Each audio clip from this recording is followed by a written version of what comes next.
Hey guys, we're here today repairing a skid steer. It's a 277B.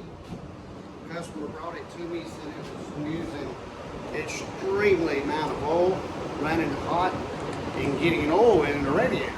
So brought it back, ran it a while, checked it out. What I've discovered was it had a blowhead gasket, had a bad turbo.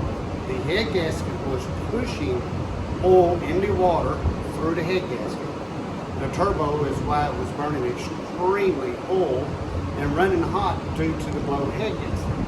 So we repaired the head, pulled the head, cleaned the head, had the head checked, everything's fine.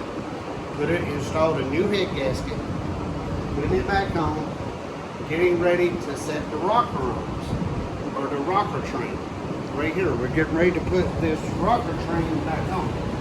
And if you don't watch and be very careful at installing this, if you did not release the valve pressure on the adjuster bolts, you can really mess up. So what I generally do is I get all my bolts started, get everything in line, put the lash caps back on. As I tighten the shaft, the rocker shaft, I will slowly rotate the engine to try to keep the valve spring pressure evenly on the shaft so you don't tweak or bend the shaft.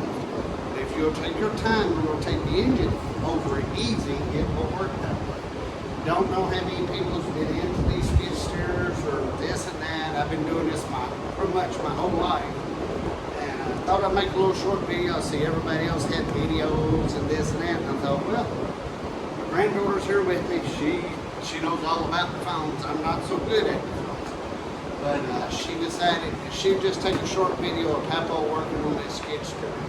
That's where we are. We're getting ready to put the lash caps on, start adjusting the valves. I can make this a lot more like the other guys do on TV.